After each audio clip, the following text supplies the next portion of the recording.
कैसा हराया कैसा हराया 15 जानेवारीला राज्यातील 29 महानगरपालिकांच्या निवडणुका पार पडल्या आणि 16 जानेवारीला निवडणुकींचा निकाल जाहीर झाला।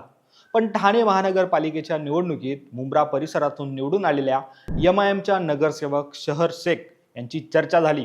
राजकारणात जोरदार एंट्री केलेल्या शहर यांनी विजयानंतर शरद पवार यांच्या राष्ट्रवादी काँग्रेस पक्षाचे आमदार जितेंद्र आव्हाड यांना उद्देशून कैसे हराया असा डायलॉग मारला होता। त्यांच्या या डायलॉगची चर्चा ठाणे मुंबईसह त्यावेळी राज्यभरात रंगली होती। पण आता त्याच शहर शेख अडचणीत आले आहेत। निवडणूक लढवताना त्यांनी शासकीय यंत्रणांची दिशाभूल केल्याचं समोर आलं आहे आणि यामुळे त्यांचं नगरसेवक पद धोक्यात आलं असून या प्रकरणामुळे आता राजकीय वर्तुळात मोठी खळबळ उडाली आहे। पण शहर यांनी नेमकी शासनाची कशी फसवणूक केली होती, हे सगळं प्रकरण नेमकं काय आहे जाणून घेऊ या व्हिडिओच्या माध्यमातून। नमस्कार, मी अरविंद आणि तुम्ही पाहत आहात महाराष्ट्र कट्टा।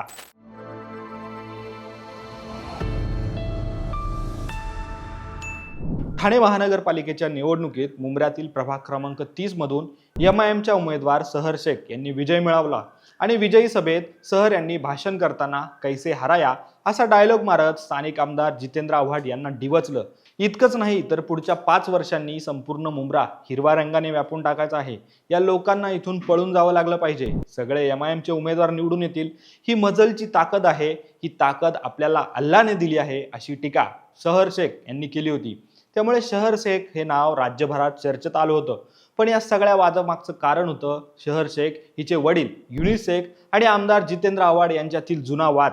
काही वर्षांपूर्वी जितेंद्र आव्हाड मुंब्रा येथे प्रचाराला गेले असताना त्यांच्याशी हुज्जत घालणाऱ्या युनुस शेख यांचा व्हिडिओ सोशल मीडियावर जोरदार व्हायरल झाला होता आणि त्यामुळे जितेंद्र आव्हाड यांनी शहर शेख यांना उमेदवारी नाकारली होती। त्यामुळे शहर शेख एमआयएम कडून निवडणुकीच्या रिंगणात उतरल्या आणि निवडणूक जिंकल्यानंतर विजयी सभेत युनुस शेख आणि शहर शेख या बापलेकीने जितेंद्र आव्हाड यांच्यावर जोरदार टीका केली।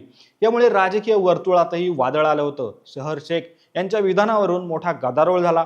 भाजपने सुद्धा यावर आक्षेप घेतला होता। पण आता नगरसेवक झालेल्या शहर शेख यांच्या नगरसेवक पदावरच गंडांतर येणार आहे, कारण शहर यांनी सरकारी अधिकाऱ्यांची दिशाभूल करून महाराष्ट्रातील बनावट जातीचा दाखला मिळवल्याची तक्रार ठाणे उपविभागीय अधिकारी कार्यालयात सिद्दीकी अहमद यांनी केली होती। त्यानुसार कारवाई सुरू झाली आणि त्यातून जी माहिती समोर आली त्यानुसार शहर यांनी मुंबई शहर जिल्हाधिकारी कार्यालयातून जात प्रमाणपत्र मिळवलं आहे।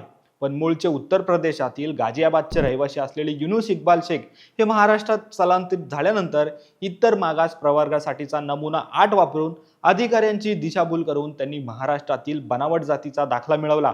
कारण युनुस यांनी स्थलांतरितांना नमुना 10 लागू असताना नमुना 8 वापरून अधिकाऱ्यांची दिशाभूल करत बनावट दाखला हा मिळवला होता।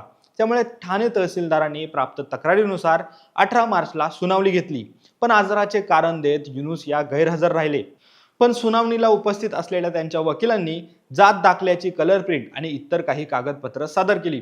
त्यानंतर 23 मार्चला पुन्हा एकदा सुनावणी घेण्यात आली। यावेळी ठाणे तहसीलदारांनी शहर शेख यांच्या जात प्रमाणपत्र दाखल्यामधील त्रुटी काढल्या, तर ठाण्याच्या रहिवासी असलेल्या शहर शेख यांनी मुंबई शहर जिल्हाधिकारी कार्यालयातून जातीचा दाखला घेण्यावरून शंका घेतली जात आहे। त्यामुळे शहर शेख यांच्या नगरसेवक पदावरती आता गंडांतर येण्याची शक्यता आहे। त्यामुळे शहर यांनी बनावट कागदपत्राच्या आधारे सरकारची फसवणूक केल्याची तक्रार करून सदर प्रकरणाची सखोल चौकशी करून फसवणुकीचा गुन्हा दाखल करण्याची मागणीही तक्रारदारांनी केली आहे। त्यामुळे प्रशासन आता पुढे काय कारवाई करणार हे पाहावं लागेल। दरम्यान यावर तुमच्या काही प्रतिक्रिया असतील तर कमेंट बॉक्समध्ये नक्की लिहा आणि असेच राजकीय व्हिडिओ पाहण्यासाठी आमच्या महाराष्ट्र कट्टाला तुम्ही नक्की सबस्क्राईब करा। धन्यवाद।